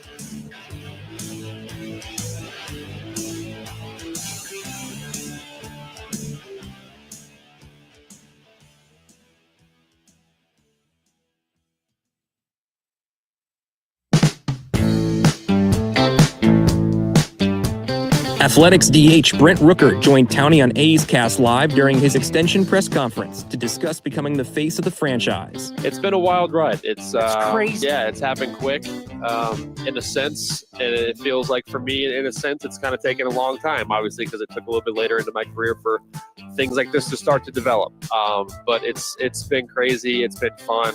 I owe a ton to this organization, the people in it, for giving me the opportunity that I was looking for a while, and I'm grateful I was able to take advantage of it and get to this point. You can watch the full interview at youtube.com/athletics or listen at athletics.com. A's Cast Live continues from the studio. Here's Chris Townsend. Well, now joining us, and he'll be joining us throughout the year here on A's Cast and A's Cast on NBC. The great Steve Sachs is with us. And Steve, I was talking about Joey Estes getting the ball in this first game in Sacramento. Mm-hmm. How big this is going to be for him. Talk about, as a young player, what it means to be on that big stage. You know everybody's watching. It really kind of starts to prepare you. Like, if you want to be that primetime guy, these are the games you got to perform in. Exactly. First of all, how you doing today, Towny? I'm doing great. I'm ready to run. I wish the season was going today. I hear you. I can't wait to get going. But to your question, I remember it well, and I had to step in there and replace Davey Lopes, who was part of one of the longest running infield in baseball history. So I had a bit of the shakes, and I remember on opening day we were getting our World Series ring from the preemptive little look-see I had in '81, but enough to garner myself a ring. So all that was on opening day in my first real season of '82. So I was a bit jittery. There's no doubt about it. But part of being a professional, and I had this, Chris, probably most every single time I came up to bat, that you have a little bit of the nerves that you have to calm. It's part of the deal. And as a professional, you have to learn to calm that, set that stuff aside, and zero in on your job. And this is exactly what he's going to be faced with, because he's going to be in the big time right there. First game, big league, Sacramento, in this little stop, if you will, of a new franchise. It's going to be great for him, and he's going to learn a lot from this. All right, I want you to flex a little bit here. How cool is it on opening day to come out and get the World Series rings already fitted, it's engraved? How cool is it opening day to come on out, you get introduced, fans are going nuts, and you get a World Series ring? Oh, forget it. I mean, it's like if you said, this is what I'm wishing for when I grow up and get to be a professional baseball player, if I'm ever that fortunate. And nobody would believe it because the script is too big. But that's what happened. And it's unbelievable when all this happens. You just say 50,000 people going nuts, and they're giving you a World Series ring. Thank you, Lord. You know, one thing I did do is I remember that's one of the times. Another time is when I was up to bat against, let's see, who was it? It was either Nolan Ryan or Steve Carlton, and the bases were loaded. It was a Sunday. It was early in the game, and it was a bluebird day, and I stepped out of the box. I took a deep breath, and I said, I am never going to forget this moment. And that's what it's like getting a ring on opening day. It's the same thing. It's like, thank you, Lord, for the possibility of just being in this position. I don't know if I deserve it, but boy, I'm thankful I got it. Do you ever wear the World Series rings? You know what? I don't ever. Come I've never on, worn them. Really? Never worn them. And, I don't know. I don't wear a lot of bling, but they are blingy. There's no doubt about that. They're very blingy. You want me to wear it on the show? I'll know. Let me remind you of my career here. The All-Star rings are almost as blingy as those World Series rings. You got rings for the All-Star game? Yeah, they got rings for the All-Star game, and they've got them for everything now. I mean, they've got rings for everything, but those are pretty cool. But I never really got into the jewelry stuff. I got, what I really got into? The one-on-one confrontation with the pitcher. Man, it just doesn't get any better than that. You can't talk your way into it. You can't kind of like, bleed your, I guess, sashay your way into it some way. The only way you can get there, and the only way those numbers are going to come up, is if you're on one-on-one with that pitcher, and you got to produce it. And so, Estes is going to be faced with some of this when he first goes into it. But you know what? I like this kid's. I like his moxie. I like his attitude. As a matter of fact, when I first met him, he said, I'm from LA and you're one of the first guys I used to collect bubblegum cards with when I was a little boy. I thought, man, I'm really dating myself now. But I like his makeup. He's gonna go out and cherish this moment. I think that's the kind of moxie he has. Well, I think about a guy that you played with that had to experience this, where right out of the gate, it reminds me of Vida Blue in the 70s was Fernando Valenzuela. Vida, Charlie Finley wanted to make sure that Vida always pitched at home because of the crowds, or Mark the Bird Fidrich back in the day, right? So it's these guys that come on the scene back when pitchers were stars, which we need to get back to. But Fernando was that way. All of a sudden, he didn't draw it on himself or bring it upon himself. It's just people in Southern California, especially people of Mexican descent, wanted to watch Fernando. I grew up in San Diego, as you know, Steve, and a Padre game would have 13,000 people at it. Not when Fernando pitched. But Fernando in there was like a Charger game, right? It was like a playoff game, 60,000 people. I mean, Fernando had to learn how to do that early. That pressure was for every game he went out. Crazy, Towny. I'm telling you. Fernando single-handedly changed the whole viewership of the Dodger organization, set them into a new level of expectancy for the crowds of over 3 million a year. And that's just the base now. And that was all done because of Fernando. Listen, if you can get Morgana to go out there on the field and kiss you while you're pitching, you've made it in LA. And Fernando got that. I got to witness it. So, being around that Fernando mania, it was incredible. And he handled it with such grace, such a humble man, and so cool. Fernando was extremely cool. One of those guys that nothing got to him. All right, J.J. Cooper from Baseball America just talked on this show about our minor league system, how it's far better talent, not only athletes, but pitching-wise also. Yeah. And it just makes that really good point that years ago you used to go to all these different camps, 30 teams, and there might be a couple guys, maybe one guy, 96, 97, he really stood out. Now everybody throws 96, 97, all the way up to 103. Just as a hitter, it's hard to think, but why hitting is so tough is that front offices have figured out we're just going to throw different looks at you every single at bat, and everybody's bringing extreme stuff at you. It makes it understandable why it's so hit, because the velocity. You're talking about seeing Nolan Ryan. You got all these guys coming out of the bullpen now. Everybody's throwing as hard as Nolan Ryan. Yeah. Okay, so here's a couple things about that. I'll try to capsulize it really quick. Is that they did a mock-up of Nolan Ryan in the way that they judged the ball today. Today, they judged the ball coming out of the hand. When Nolan pitched, it was coming across the plate. So those were the two differences in how they judged the ball. They did a mock-up of Nolan Ryan pitching today. It was 108. So, I don't know if everybody's really throwing 103. I think overall, pitchers throw harder today than they did when I played. I think overall they do.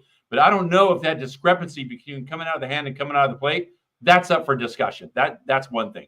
The other thing about it is the approach today in hitting much different than a lot of guys that I saw before me and after me in the time that I played. And that is, most guys hunted the top of the ball and swung down on the baseball. Today, everybody wants to hunt the bottom of the baseball, and they want the bat to be in the zone as long as they possibly can. Bottom of the baseball, pitchers are smart. They pitch up at the top of the zone. What do you get? Well, you get 160 strikeouts in a year, and you get a lot of pop-ups. Thus, you have a lower batting average. I think that's basically where it is guys want to hit home runs, and pitchers want to say, go ahead and do it if I'm going to pitch up at the top of the zone. So I think that's why there's strikeouts and less batting average. How would you attack it in today's world, knowing what front offices want? I would. The only way I knew how to do it was I'd stay on top of the baseball. I try to work the middle of the field, down and through the ball.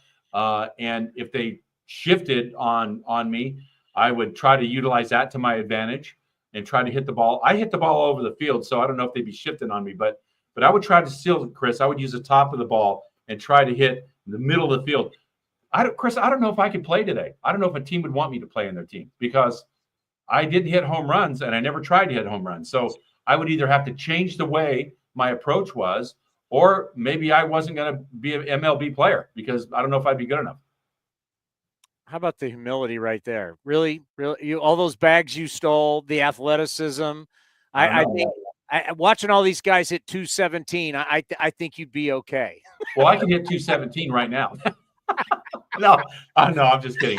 I couldn't come closer. But I think I'd have to change the way I hit. But I asked Wade Boggs the same question, Chris. I said, Boggsy, what would you hit today if you were playing and they can't pitch inside that much to you, and they're all going to pitch you at the top of the zone, and sometimes they shift you? He said probably about 450. And I don't think he was joking. I think he was telling the truth. But guys don't want to hit. But he said, I don't want to hit 306. I want to hit, I didn't want to hit 30 home runs and hit 306. I want to hit 15 or 10 home runs and hit 350. That's what he told me. So, I think it's just approach. I think athletes today are better than when I played. I really think they are. Look at Geloff. Okay, this is a second baseman. This is a big dude. This is a dude that can hit home runs to right field, with distance. He can make a mistake and hit home runs. That's what Aaron Judge does. But that's the kind of talent he has. They're more talented than when I played. But I just think the approach is that they want to go yard more. And guys, when I played, they didn't care about going yard. If it happened, it did. But they wanted to get base hits. I think that's just the difference. What's the mentality like? Because we're pretty much seeing there's some roster stuff, but the majority of the roster is set. What is the mentality like at the end of spring training? That's a great question. The mentality is there's really 3 seasons that we're going to go through. We just finished one, and that's spring training is a season in and of itself, because there's different demands on you. I don't have to get in shape, because everybody gets in shape when they're in the off season. I'm going to spring training to get in baseball shape. I'm going to get the bugs out. I'm going to get bleeding blisters on my hands, get through that process, and now I'm ready to go. So that's one season. Then you have the baseball season, which has its peaks and valleys, the breaks at all-star time and whatnot. The cool breeze comes in the fall, and then you have kind of a reprieve and you get going again. So that's kind of like your second season.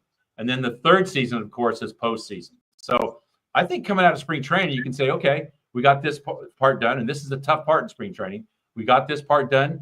Now let's go get them. This is the part that really counts right now. So they're just different. They're just different times.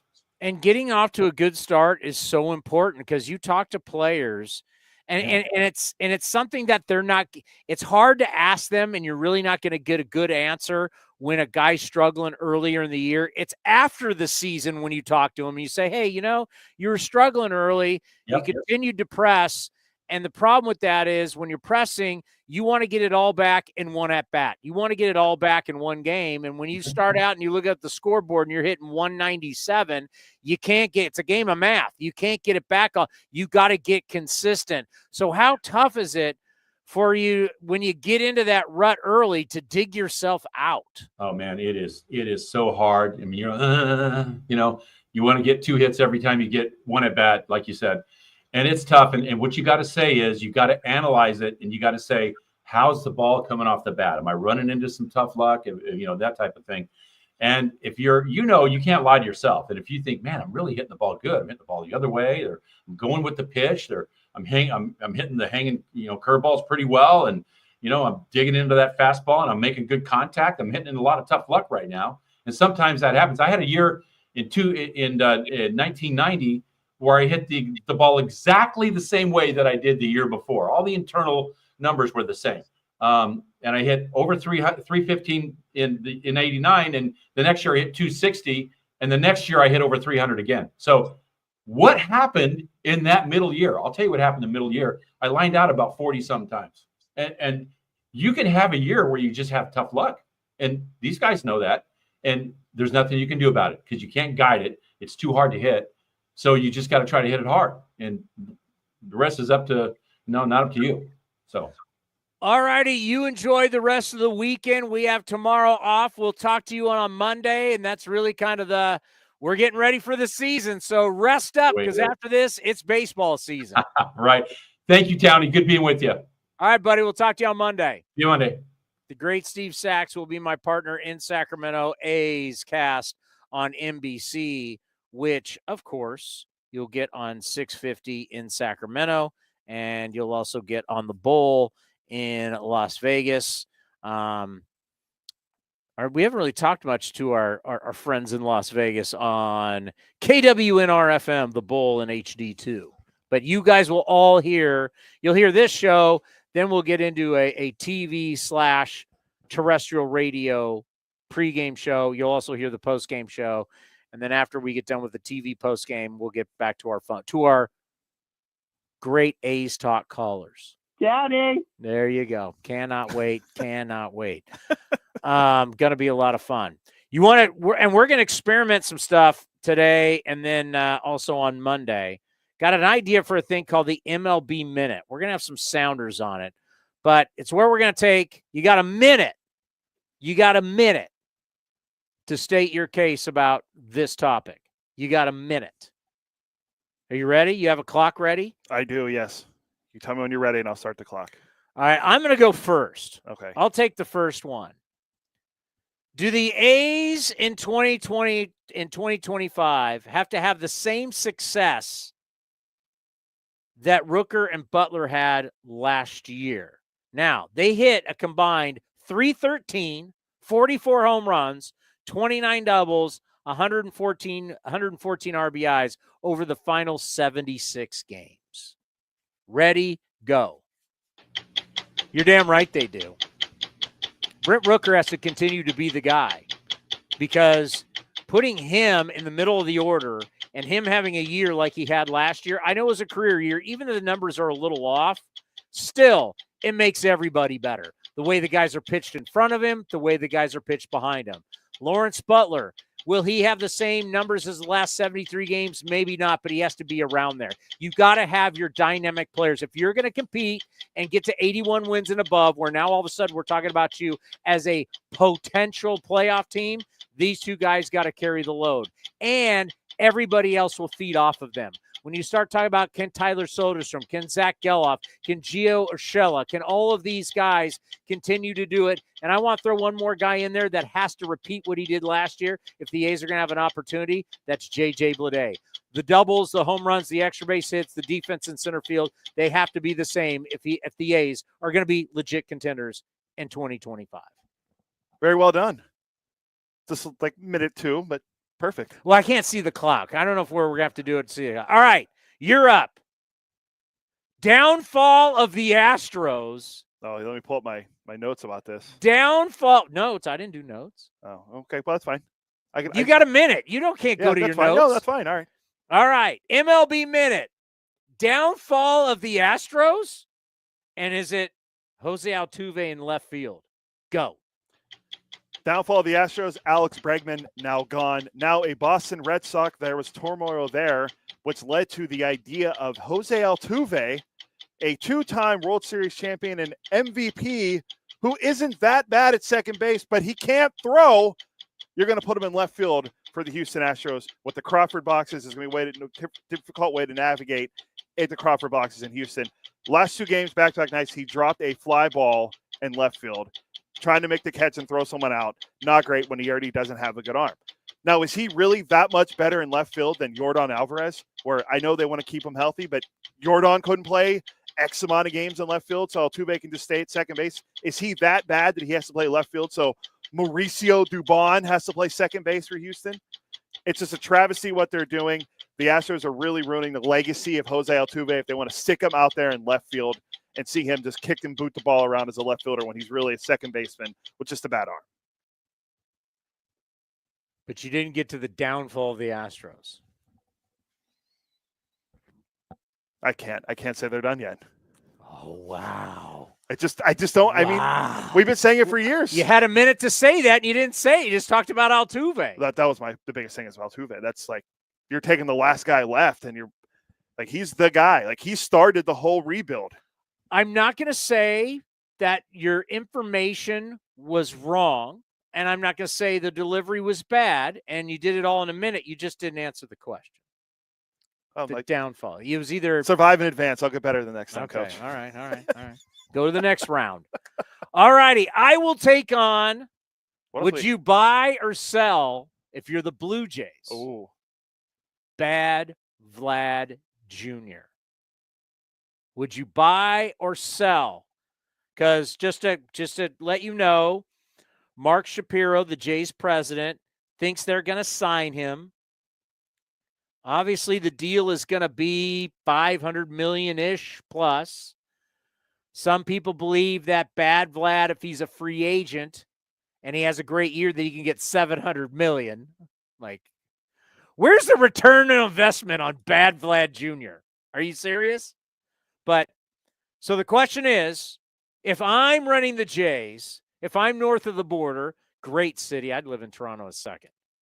Not full time, but for a season, if I work for the Blue Jays, I would love to.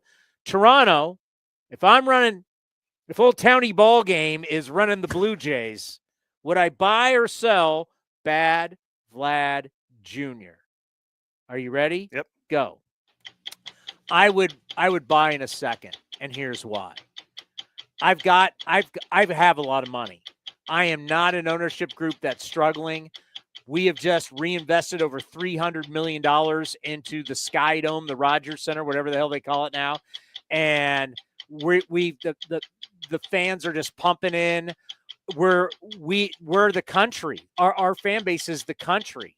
We need a flagship player. He is our flagship player. Do I like the deal long term? Maybe not. But I've struck out on everybody. I've struck out on Ohtani. I've struck out on Soto. I have not been able to land the big fish. He's our guy. We got him. We raised him. He's been our player. Our fan base loves him. Generations of kids love him. This is a must for me. He is worth more for me than he is anywhere else. Do I have to bite the bullet, $500 million or whatever it's going to be? Yes, I have to sign him because it's good for business. Well done. Well done. It's true. Bad Vlad is good for business for them. Yeah, and I saw he's worth more to me than he is anybody else. And someone put a report out there yesterday. I think Foul Territory might have put it out there, but Vlad was saying that if he has an MVP type year, he thinks he's worth $700 million and his floor is $500 million. I love you, Vlad, but I don't think you're Ohtani, and I don't think you're Juan Soto. Well, a DH is not worth that. Yes. A guy that's his body's not going to age well. He is just going to be a hitter, and your value. That's the whole thing of why I got mad the other day about some person who used to be on MLB Network and she's around the Dodgers and she was mouthing off, kind of defending the Dodgers and, well, just spend more money on play. Just spending money on guys who don't deserve it is not a good business, right? The Dodgers have spent money on really good players, but there's only so many good players out there and not everybody's worth a lot of money. There's not return on investment there. Vladimir Guerrero Jr. is not worth that kind of money. There's no guy who, when you're a DH, you play 4 times a game. How you infect a game is only 4 times a game. You don't help me with your legs. You don't help me with your glove. So it's like just looking at what your production can be. You factor in, if a game is 2 hours and 45 minutes, you factor in maybe 2-3 minutes of the entire game. So is that really worth that kind? But to me as a franchise, to me as you're my flagship player, that you're the guy that my PR team puts you on everything, anything that we put out, you're the guy. There is something that he's our guy. He's going to be a Blue Jay forever. He's our player. They've got money. They've got money to burn. Rogers makes a lot of money, so they're not hurting for cash. They've been trying to give their money away. They've been trying to land people, and they can't get people for whatever. There's a lot of taxes, whatever, families. People don't want to live and commit long-term in Canada. Well, if I can get him to do that, it's worth the money. If I can get somebody to take my money long-term, and he's a primetime player. Santander's a good player. We're not primetime. Like, you couldn't get Ohtani. You couldn't get Soto. You can't get that guy. Well, I've got to bite the bullet with Bad Vlad and I need to marry him. I marry him, and it's going to be a good relationship long term. He retires with the franchise. He's an ambassador for the rest of his life for the franchise. That's what you're inking up right here. So I think for them, for other people, disaster of a deal. It's Albert Pujols, Miguel Cabrera all over again. But I think, we went over the list multiple times of what teams could sign him, and we went over the list of more. It's more so teams what won't sign him to $500 million. I think the Blue Jays is obviously the logical choice. And if Mark Shapiro thinks that Shapiro thinks that they're going to be the team that signs him and they will extend him, I mean, good for them because he is their guy, as you mentioned. I'm with you, though. I don't think as if he eventually morphs into just a full-time DH because of his positioning, I think I don't think he's worth the $500 million. Good read on ESPN about breakout teams. They have the A's as one of them. They put them in tiers. We are starting to see the thawing of the move. Mike Petriello also did something, our friend of the program from MLB.com, where he's got the look out for the A's. Everybody had a hard time with the move. I get it. Divorce is hard. It really, really is hard. And I think a lot of people have had divorce in their family, right? Whether you have been divorced, whether it's your parents have been divorced, breakups are hard. But you can tell with the national media, it's starting to thaw, and now we're just talking baseball, and everybody's looking at going, J.J. Cooper, who we had on for Baseball America, said, wow, A's got talent. You're starting to see the national media start to go, wait, this team's going to, the over and under has been floating around 70 and a half, right around in there. This team's going to be better than you think. And don't tell me, well, if they don't get injured. Thanks, Captain Obvious. This team's going to be better than you think. And now that people are starting to thaw and they're just coming to first pitch in Sacramento, all the stuff is out the window, right? All the old stuff's out the window. The business is moving forward. So we're still having people who want to hold on to that and they're still going to be angry. Divorce is hard. Once again, it takes a long time to get over a breakup. But I think once you see that first pitch in Sacramento, it all changes. But the national baseball people, they've thought on it, and they're now just looking at the athletes, and they're realizing the athletes are a lot better. Speaking of the athletes are coming up next. It's the A's and the Diamondbacks. Correct. We're playing the Snakes. For like the 8th time. On their home turf. Yeah.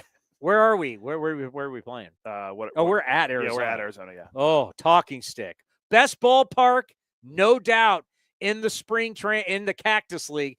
Johnny D next. We got A's and the Snakes for you right here on A's Cast. Single game tickets are now on sale for the 2025 season. Secure your seats today for opening week against the Chicago Cubs and lots of exciting giveaways, including an A's basketball jersey, a straw hat, and 3 bobbleheads. You'll be nodding yes to our Brent Rooker, Mason Miller, and Lawrence Butler bobbleheads in June and July. More hot ticket homestands as your green and gold take on the Giants, Padres, Yankees, and Mets. Get your tickets at athletics.com/tickets. That's athletics.com/tickets. This has been a presentation of The Athletics.